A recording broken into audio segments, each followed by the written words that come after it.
po sa Barangay 378 sa kawalan po ng ating pong buting Chairman Jesus Suelo. Kasama na po natin ang ating pong ama ng lungsod ng Maynila. Palakpakan po natin Yorme Isko Moreno Dumagoso.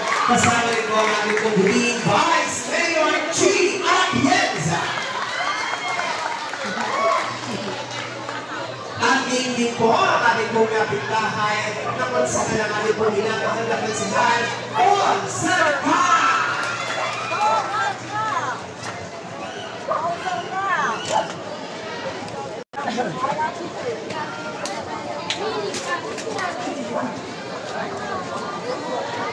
Ang lahat po ay ang ating pong mga sa mga ilinig sa sasapay na natin po sa lahat ng ating pong mga kasama na huwag yung pag-iwawala ng Islamo ng kapitid sa ating mga kaibigan at kayo po mga hawak-hawak po. Yung hindi po mga Andrikar na gawain natin po at inatan sa mga po ay hindi po mawawala. Okay po? At sa mga kapitid po na pinamahal po natin ay Barangay 378 kasama po natin Councilor Tol Sarka!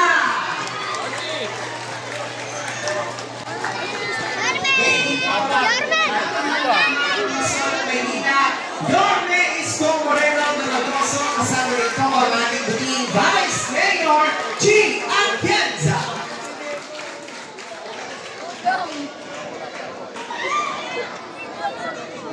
At sa mga pagkakataon po ito upang bumati po sa atin, tawagin po natin ang ating pong minamahal na konsihan at ating pong kapitbahay, Councilor Tol Sarka. Hello!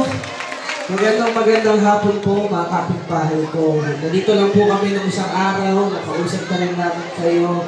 And tulad po ng ipinangako ng ating minamahal po na Yorme and Vice Chief, sabi po namin babalik kami dito na Lunes. Naabutan na talaga tayo ng weekend.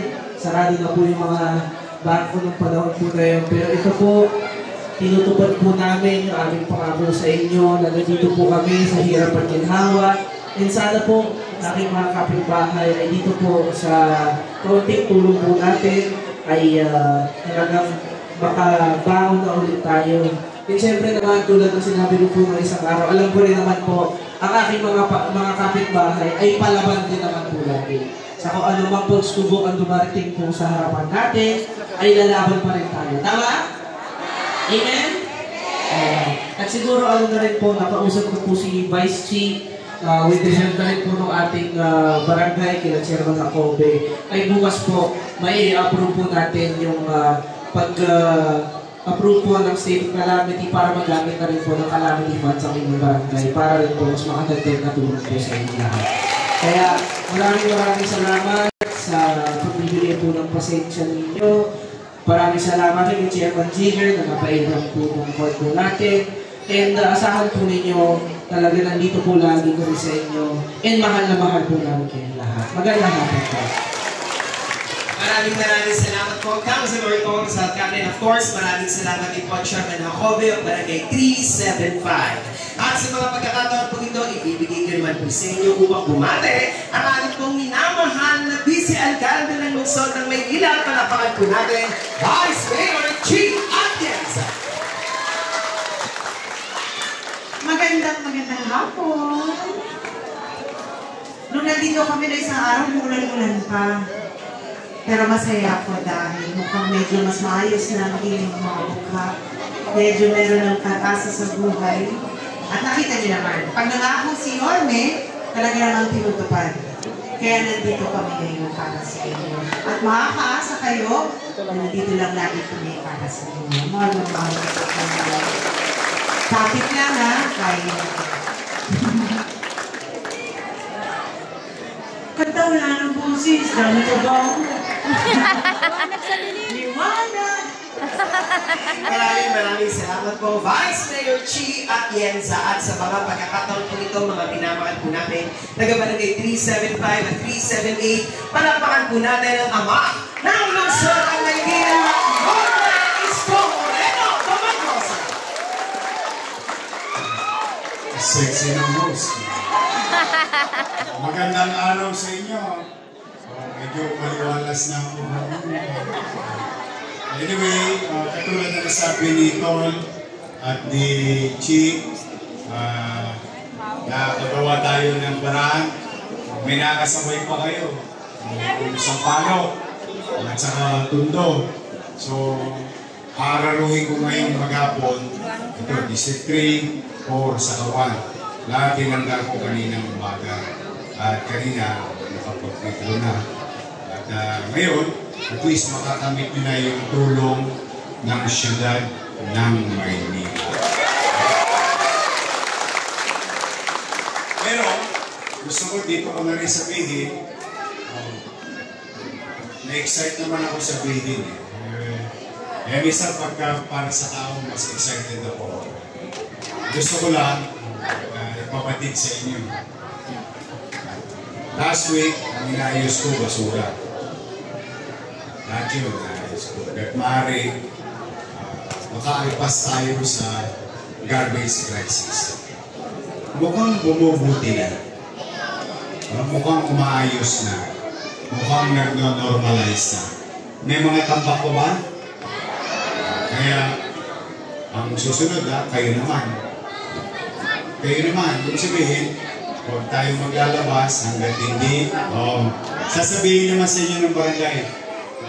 Tingin ko, within the week, normal na ulit ang koleksyon. Yun ang goal ko eh.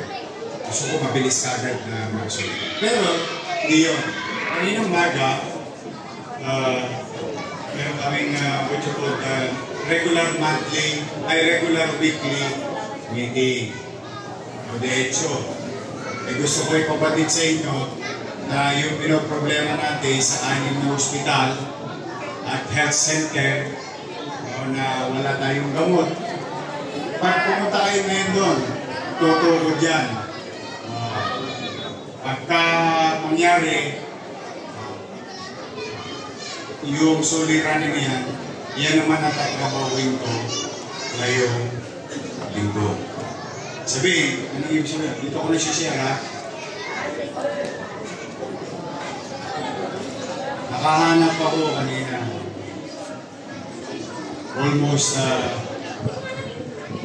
ang total na kakailanganin ng 6 na ospital at may na 40 health center is about 250 million. Okay? Kanina, nakiusap na po sa mga supplier. Kasi wala tayong supplier. Ayaw na tayong padala. Bakit? Manunuba tayo eh. Nasuba. Hindi, pero sabi ko kanina, inayos ko naman, sabi ko, o sige, kung ano man ang obligasyon, simula June 29, paatras.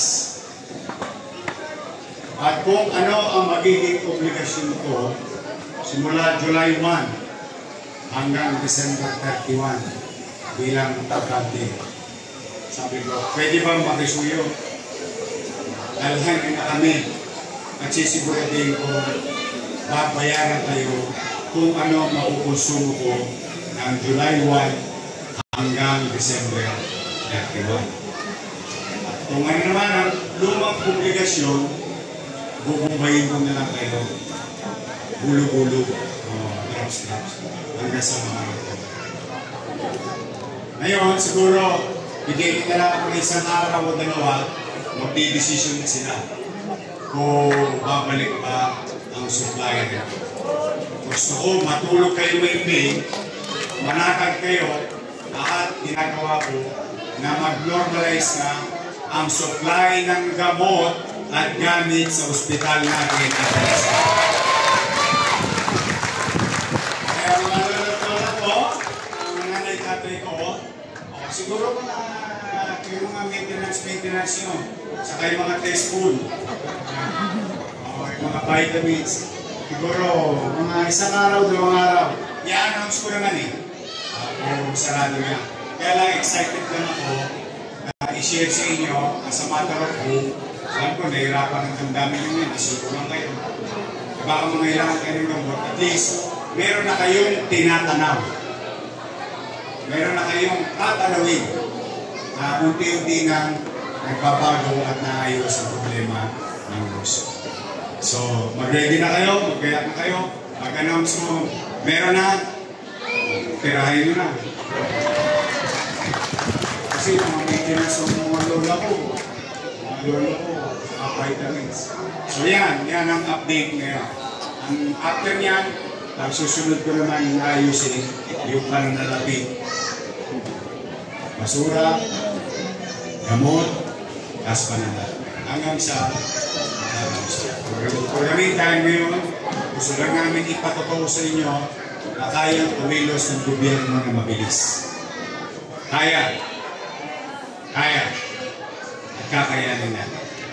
So muli kami nakikisa rito at tatakbo na ako sa District 4 ng maibsan din yung tinatapunan ng tinatapunan. Mag-iingat kayo. Nasabi ko na ba sa inyo kung magkano na ngayon? Di ba? Bawat nasunugan ng pamilya, 15,000 pesos. Hindi na 10,000. Yung mga, ano naman, water damage, 5 bulit pa rin. At least, kahit water damage na, may mga bulit naman naman. So, sunugan, 15. Nilakihan ko na, kasi pag 10,000 pa rin, kaya mahalan ng yero. Mahalan ng 2x2. Buti sana kung may pakaluin ka sa ulo, okay lang. Hindi, nagpapamahal ng mga piliin. Gusto ko naman, itaas din, para mas marami kayo. Kaya mga pag-asa, may gobyerno na sa lungsod namin. Sige, maraming salamat. Iskenta na ako. Bahala na sila. Andiyan na yung chopping, no? Ready na. Alam niyo naman, pag sa amin, mabilis eh. I love you too. May asin po yun, ha? Mag-iingat kayo. I love you. Gawa ang Diyos. Manila! God first. Thank you. Maraming salamat po. Your name is Kong Moreno Dumagoso at syempre po ang ating Kong. Ito nga pala yung dalaga ko. Sino ba binata dyan? Kalawitin nyo na nga po. Sige. Doon po natin yung guys ngayon. Sige, kayo naman. Maraming salamat din po, Vice Mayor Chi Atienza and of course, Councilor Ton Zargal. Ngayon din po, maraming salamat po. Director J. De La Puente, kasama po ang ating po mga MPSW. Ngayon din po sa lahat po ng ating mga MGA and at sa lahat po ng ating po mga kabarangay. Maraming salamat po sa inyo po mga patuloy na suporta at pagmamahal sa ating po mga presidente ng Barangay D75 under Chairman of Comelec, Barangay D78 Chairman James Resulan. Muli pa ang paalala, manatili lamang po makaupo sa inyo pong mga upuan, mga mulungan ng ating presidente, at kami po mismo ang lalapit po sa inyo upang ibigay ang tulong po na handis sa akin ng pamahalaang lungsod ng Maynila.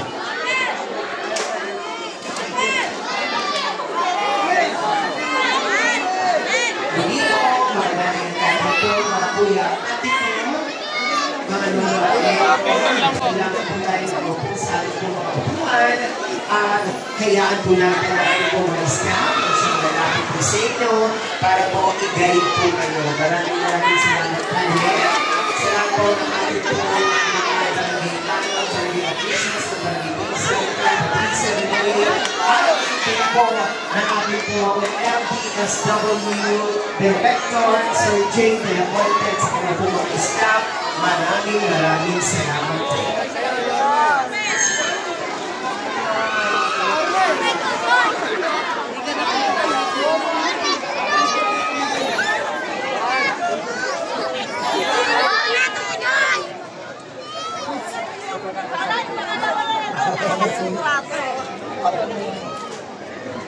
Thank you.